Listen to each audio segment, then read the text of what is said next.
May 1175. The world had been reshaped by war. Genocides, invasions, and revolts had left over 1.5 million dead across Europe and Asia. The Eructator Revolt had succeeded. The Banana Republic, already overstretched on multiple fronts, lacked the reserves needed to suppress the uprising, allowing it to spread rapidly across Anatolia.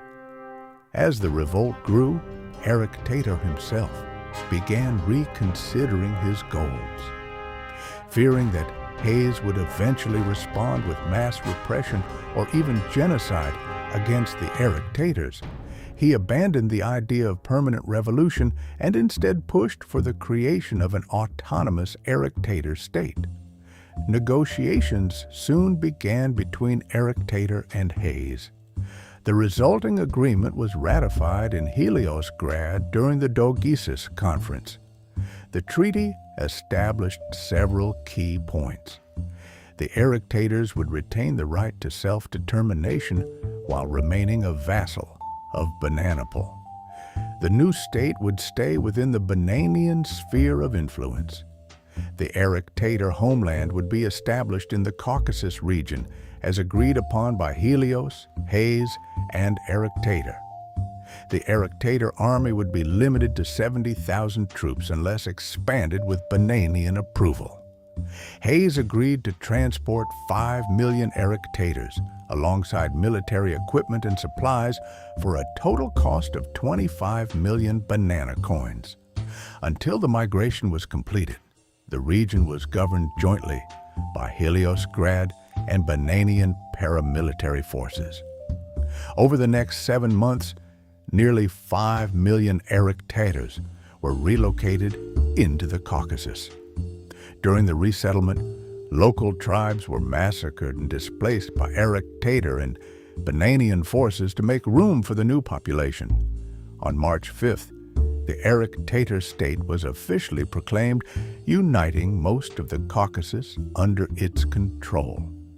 At the same time, the Pontus region was sold by Helioscity for 65 million banana coins, while Helioscity itself expanded further into the Caucasus, securing the vital oil hub of Baku. Having resolved the Eructator revolt and the broader Eructator question, Hayes turned toward ending the massive continental war that had consumed Europe for years. Pandya, weakened by the Balkan encirclement and mounting losses, was forced into peace negotiations with the Banana Republic. The resulting treaty slightly favored the Bananians, ending the Eastern Front and stabilizing the Balkans. Jaradia was also forced to negotiate. In the final settlement, the Banana Republic gained control of Egypt alongside the strategically vital Levi Canal. The Blogian Empire accepted a white peace, ending hostilities without territorial losses. The final negotiations came with Messerich. After a month of tense diplomacy, peace was achieved.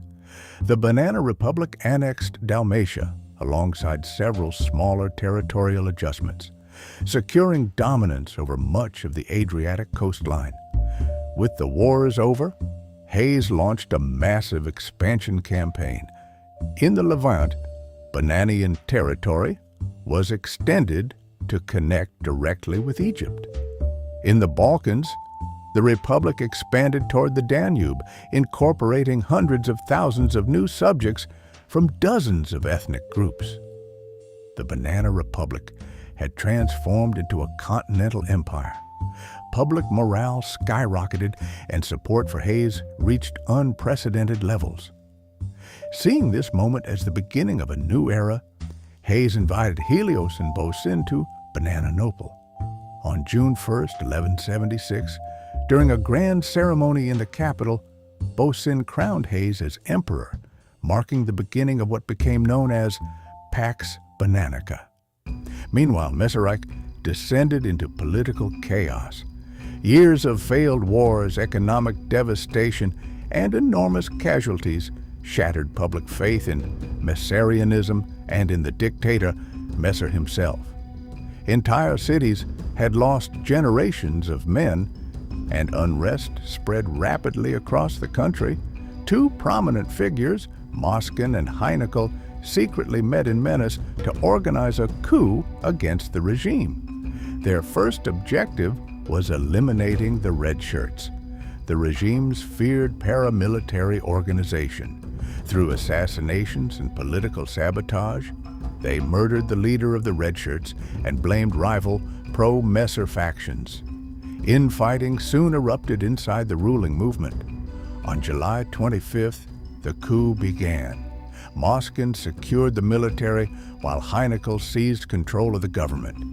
Political opponents and unsupportive officers were executed, while a new paramilitary force, the CDAI, was established to replace the red shirts.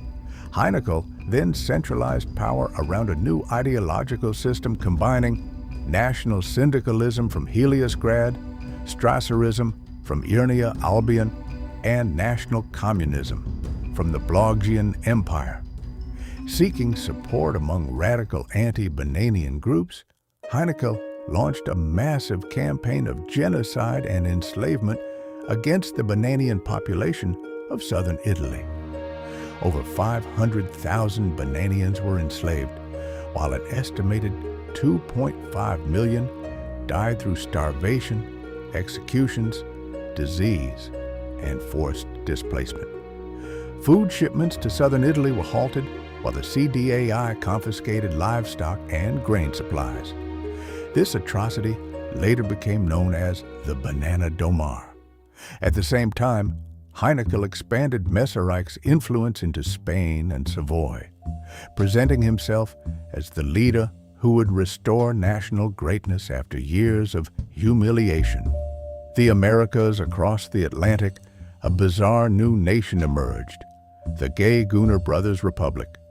Originally founded as a libertarian state without a strong central government, the republic changed dramatically when a man named Gadi rose to prominence, promising that Bosin himself and all the thugs would visit the country. Gadi rapidly gained mass support and won the presidential election. On September 26, Hayes, Bosin, Kesari, and Helios officially visited the Gay Gunnar Brothers Republic. During the visit, they provided weapons, military training, and political support to strengthen the young nation. The Republic soon became the second major center of Bosinism after Heliosgrad itself. Massive numbers of books, manifestos, and propaganda materials were printed, promoting the ideology and encouraging people to become thugs.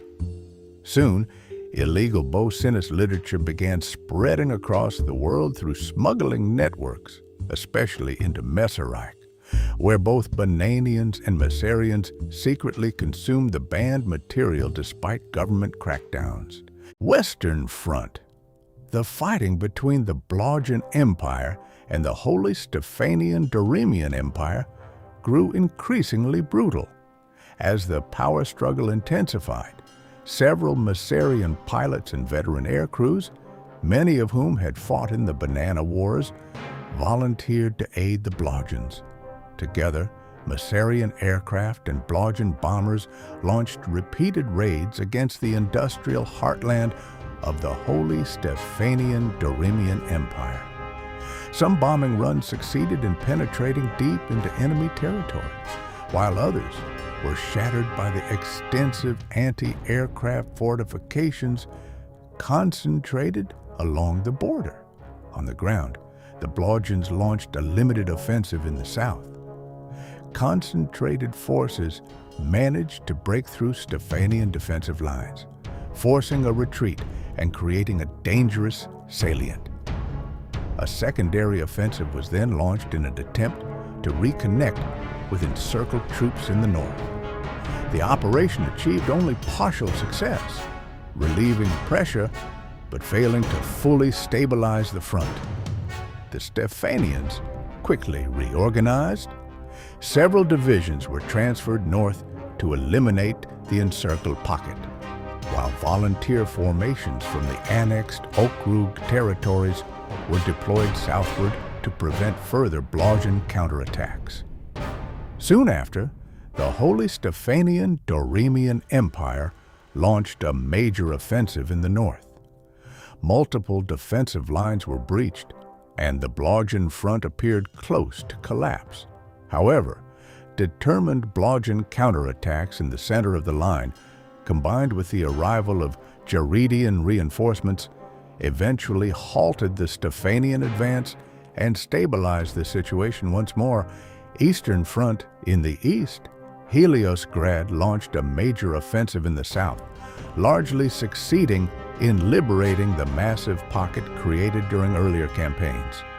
However, approximately 150,000 Pandian troops refused to surrender and instead switched to guerrilla-style tactics, forcing Heliosgrad to station military police and occupation forces in the region for months. Meanwhile, Heliosgrad and Aprakotia prepared for a renewed push directly into Pandia itself. For several months, little major combat occurred, though around 135,000 Blasian troops escaped the collapsing fronts through an agreement negotiated with Heliosgrad, further weakening Pandia's already strained defenses.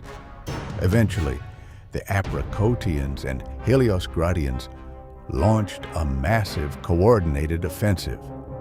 The Pandian front collapsed almost immediately. Both armies linked up and began rapidly advancing northward, overrunning exhausted Pandian defenses. Entire sectors disintegrated, and panic spread through the Pandian command structure. For the first time in the war, it seemed that the complete destruction of Pandia was possible. Northern expansion. Far to the north, Pandi's brother continued his Scandinavian campaigns. Seeking additional manpower and resources to aid Pandia's collapsing war effort, he expanded deeper into the region, strengthening the Constantinian presence in Norway and Denmark. At the same time, a new state emerged in Portugal. Hayes dispatched his cousin alongside 5,000 troops on an expedition to northern Portugal. Their mission was to establish a friendly government loyal to the Banana Republic and supportive of Bahrier interests, while simultaneously weakening Meserike's influence in Spain. The expedition succeeded in securing several northern territories, establishing yet another pro-Bananian foothold in Western Europe.